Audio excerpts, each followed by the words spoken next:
দরজায় নক পাওয়ার সঙ্গে সঙ্গে বললেন, লাব্বাইক সাদাইক ইয়া রাসূলুল্লাহ, আমি হাজির। হুজুর আবু বকরের সাথে লম্বা কথা বলেন না, সংক্ষিপ্ত কথা বলে রওনা দিয়েছে, শুধুমাত্র থিম দিয়ে যাচ্ছে মুসলমান, সংঘাত চাই না। আমরা চেয়েছিলাম মৌমাছি তারাইছে মধুটা সবাই মিলে, মানে সোনার বাংলা সবাই মিলে কোরআন দিয়ে সাজাবো, হয়তোবা সাজানোর পক্ষের বিপক্ষে দাঁড়ানোর কারণে সংঘাত তৈরি হয়েছে, এটাই তো কথা, ঠিক কিনা আমার ভাইয়েরা?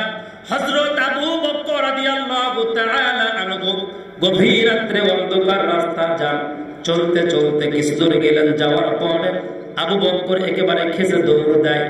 দৌড় দেওয়ার পরে আবার কিছু সময় এসে আবু বকর পেছনের দিকে যায়, আবার আবু বকর সামনের দিকে দৌড়ায়, আবার পেছনের দিকে যায়। হুজুর বললেন, আবু বকর ভয়ঙ্কর রাস্তা, একে তো কাফেরদের আমাদের টার্গেট, আমাদেরকে মেরে ফেলে দিবে, আমাকে মারবে, আল্লাহ হিজরত করার কথা বলেছে, শুধুমাত্র তোমার কাছে ওয়াদা না করলে তোমার আজকে আমি নিতাম না বিপদ মুহূর্তে। হযরত আবু বকর বললেন, ইয়া রাসূলুল্লাহ, ইয়া হাবিবাল্লাহ, আনা আসিম, আমি দুঃখিত, কি অপরাধ আপনার কাছে করলাম, আল্লাহ রাসূলের কাছে করলাম, যার কারণে আপনি আমাকে এত বড় কথা বললেন, আমার কলিজাটা ফেটে যায়। হুজুর বললেন, আবু বকর একবার সামনের দিকে দৌড়াও, আর একবার পিছনের দিকে যাও, একবার সামনের দিকে যাও, একবার পিছনের দিকে যাও। এইটা তো একটা চলার জন্য মানুষের চলতে গিয়ে এক ধরনের বাধাগ্রস্ত হয়ে যায়, হেজিটেশনে ভোগে, মানুষ টেনশনের ভিতরে পড়ে যায়। এমন কাজ তোমার দ্বারা কখনো আশা করি নাই। আমার মনে হয় তোমার বাড়িতে তোমার স্ত্রী হয়তোবা তোমার অন্তরে মায়া লেগেছে, প্রাণের স্ত্রীকে রেখে আসছো, এটাই মায়া মমতা। আবু বকর বললেন, ইয়া রাসূলুল্লাহ, ওয়াল্লাহি না, আমার স্ত্রীর মায়া মমতা নাই, 6টা মাস আমি আমার স্ত্রীর বিছানায় ঘুমাই নাই, দরজার সাথে পিঠটা লাগায়া দিয়া রাসূল কখন ডাকবে এই ডাকের সাড়া দেওয়ার জন্য আমি বিছানা ত্যাগ করেছিলাম।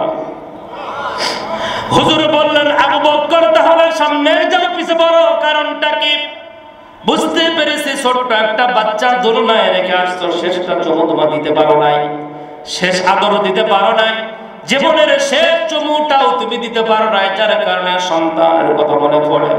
আবু বকর বললেন, ইয়া রাসূলুল্লাহ, ইয়া হাবিবাল্লাহ, আমি যেদিন থেকে আপনার হাতে হাত রেখে কালিমা পড়েছি, আল্লাহর কসম করে বলে আমার মা বাবা, আমার সন্তান, আমার পরিবার সবার চাইতে আল্লাহ এবং তার রাসূলকে জীবনের সুখ নিয়ে ভালোবাসি, সারাটা জীবন ভালোবেসে যাবে ইয়া রাসূলুল্লাহ।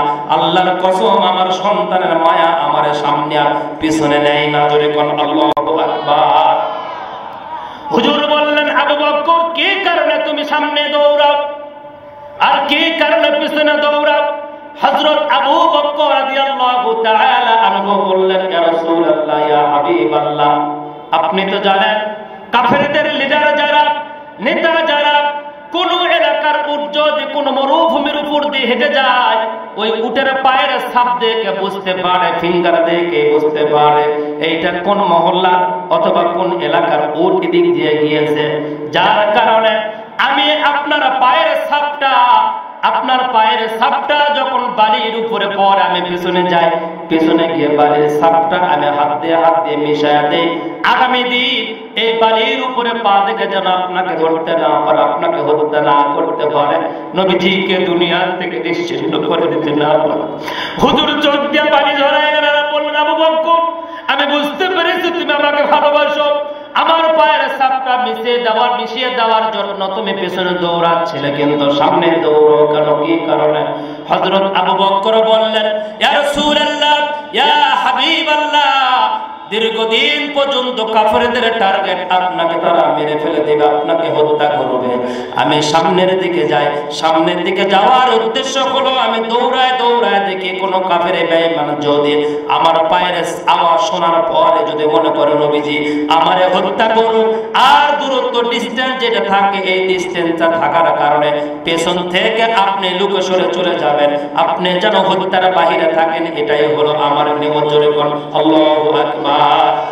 হযরত আবু বকর যদি তার সন্তান পরিবারে মায়া মমতা না করে, যদি নিজের জীবনের ঝুঁকি নিয়ে, কোনো বাহন ছিল না, তারপরেও হেঁটে হেঁটে মক্কা থেকে মদিনা পর্যন্ত জীবনের সর্বোচ্চ ত্যাগ স্বীকার করে রাসূলকে ভালোবেসে আল্লাহর জান্নাতের আল্লাহর জান্নাতের মেহমান হতে পারে এবং আল্লাহ সুবহানাহু ওয়া তাআলা হাবিবের কাছে সবার যদি একটি সুবর্ণ সুযোগ পেয়ে থাকেন বা আসেন, সুযোগ পেয়েছেন, আমরাও যদি আল্লাহর কোরআনকে বিজয় করার জন্য, আল্লাহ দ্বীনকে এই জমিনে কায়েম করার জন্য আমাদের জীবনের সর্বোচ্চ ত্যাগ স্বীকার করে যদি আমরা সামনের দিনে চেষ্টা করি, আল্লাহ তাআলা আমাদেরকে আবু বকরের মতো রাসূলের সাথে সুসম্পর্ক তৈরি করে দেবে, ঠিক কিনা?